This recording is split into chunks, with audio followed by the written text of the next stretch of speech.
Hello friends, welcome to defence matrix. तो एक picture release करी गई है डीआरडीओ द्वारा, जहां पर देखा जा सकता है कि जो हमारे रक्षा राज्य मंत्री हैं श्री संजय सेठ, इनके द्वारा डीआरडीओ की लैब्स विजिट करी गई है, जिसमें जीटीआरई भी है, साथ में एडीई, एलआरडीई और एडा भी शामिल है। तो यहाँ पर जीटीआरई की विजिट के दौरान इनको देखा जा सकता है ये कावेरी इंजन के सामने खड़े हैं और इनको रिसीव किया गया है डीआरडीओ साइंटिस्ट एमजी सिद्दीकी द्वारा, जो कि कावेरी प्रोग्राम को लीड कर रहे हैं और ये 2007 से कावेरी प्रोग्राम के प्रोजेक्ट डायरेक्टर हैं और ये जीटीआरई के भी डायरेक्टर थे 2015 से 2022 तक। तो इनका जो कंट्रीब्यूशन है कावेरी प्रोग्राम में और उसको रिवाइव करने में, ये काफ़ी ज़्यादा सिग्निफिकेंट है।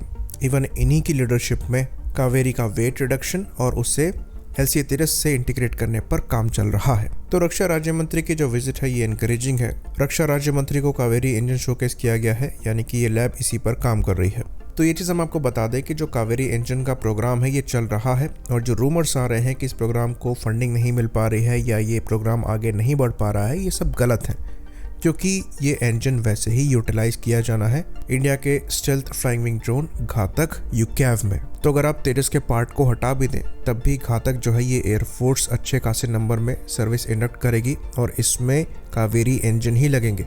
तो इन इंजन्स को वैसे ही मास प्रोड्यूस किया जाएगा। ऑफ कोर्स ये नॉन आफ्टर बर्निंग वर्जन होगा, जहां पर 42 से 48 किलोन्यूटन का थ्रस्ट प्रोड्यूस हो रहा होगा और डेफिनेटली जो एयरक्राफ्ट में इंजन लगेंगे उनका वेट फर्दर रिड्यूस होगा, जो कि पहले ही अचीव किया जा चुका है जीटीआरई द्वारा। तो ये चीज़ हम आपको बता दें कि जीटीआरई की टेस्ट फैसिलिटी में, जो कि बेंगलोर में है, करीबन 70 आवर्स की ग्राउंड टेस्टिंग इस इंजन की करी गई है और रशिया में हाई एल्टीट्यूड इंजन टेस्टिंग की बात करें तो ये करीबन 75 आवर्स तक की करी गई है और 13,000 मीटर तक इस इंजन की परफॉर्मेंस को टेस्ट किया गया है। तो जो स्टेबल थ्रस्ट है ये इंजन 73 किलोन्यूटन का प्रोड्यूस कर पा रहा है आफ्टर बर्नर के साथ। तो ये जो थ्रस्ट नंबर है ये सफिशिएंट तो है, पर ड्राई वेट यहाँ पर इंजन का थोड़ा सा ज़्यादा है। अगर वज़न यहाँ पर 100 से 150 किलोग्राम कम कर लिया जाता है और जो थ्रस्ट नंबर है ये फर्दर बढ़ाकर 80-85 किलोन्यूटन तक हम प्रोड्यूस करने में सक्षम होते हैं और जो ड्राई थ्रस्ट है इसको 48 के बजाय 50 से 52 किलोन्यूटन पहुंचाने में सक्षम होते हैं। तो इन नंबर्स के साथ ये इजीली जनरल इलेक्ट्रिक के F404 का रिप्लेसमेंट बन जाएगा, क्योंकि परफॉर्मेंस नंबर आपको वहां पर F404 से थोड़े बेटर मिलेंगे। तो इसलिए कावेरी इंजन पर फर्दर वेट रिडक्शन पर और बेटर आफ्टर बर्निंग सेक्शन पर काम किया जा रहा है, ताकि ये इंपॉर्टेंट पैरामीटर्स अचीव हो सके और सिग्निफिकेंट प्रोग्रेस के लिए इसको पहले ही LCA-30 से इंटीग्रेट करने पर काम किया जा रहा है। बाकी ये चीज़ हम जानते हैं कि कावेरी इंजन पर बेस्ड एक मरीन गैस टरबाइन इंजन को भी बनाया गया है, जिसे KMGT कहा जाता है और ये 12 मेगावाट आउटपुट प्रोड्यूस करने में सक्षम है। तो इस इंजन से हम 3 एप्लीकेशन को एड्रेस करने वाले हैं। पहला मरीन गैस टरबाइन इंजन है, जिनको हम अपने वॉरशिप्स में यूज़ कर सकते हैं। दूसरा हमारा नेक्स्ट जनरेशन UCAV है, जो कि घातक है। तीसरा LCA-30 है, जहाँ पर हम F404 इंजन के रिप्लेसमेंट के तौर पर इन इंजन को इस्तेमाल कर सकते हैं।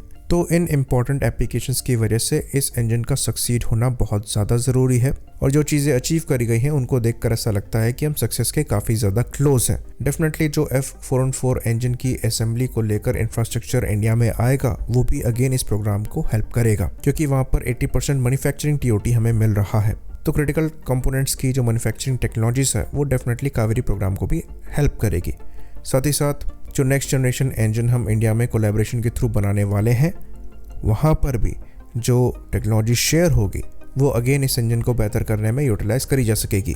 इवन उस प्रोग्राम में इंडिया का जो कंट्रीब्यूशन होगा वो उसी लर्निंग पर बेस्ड होगा जो कि हमें कावेरी इंजन को डेवलप करने में मिली है। तो कावेरी इंजन का जो प्रोग्राम है ये बंद नहीं किया जा सकता। इसकी इंपॉर्टेंट एप्लीकेशंस हैं और इनको पैरेलल में चलाते रहने की ज़रूरत है। अगर जो इंपॉर्टेंट पैरामीटर्स LCA-30 की परफॉर्मेंस के हिसाब से इस इंजन को लेकर रखे गए हैं वो 10 साल बाद भी अचीव किए जाते हैं, तब भी ये हमारे लिए विक्ट्री ही है, क्योंकि जो F404 इंजन LCA-30 के साथ सर्विस में है, जब उनकी सर्विस लाइफ खत्म होगी तो इन इंजन से उनके इंजन्स को रिप्लेस किया जा सकेगा, जो कि उस एयरक्राफ्ट का परसेंटेज ऑफ इंडिजनाइजेशन तो बढ़ाएगा ही, साथ ही साथ हमारी रिलायबिलिटी अमेरिका से भी ख़त्म करेगा। तो जैसा कि हमने अपने पास्ट वीडियो में डिस्कस किया था, F404 के अगेंस्ट में अगर कोई इंजन हम LCA-30 में यूज़ कर सकते हैं तो वो कावेरी ही है और इसलिए कावेरी का सक्सीड होना बहुत ज़्यादा ज़रूरी है। फॉर्चुनेटली इस इंजन पर लगातार काम चल रहा है और हम इसको पहले से बेहतर बनाते जा रहे हैं।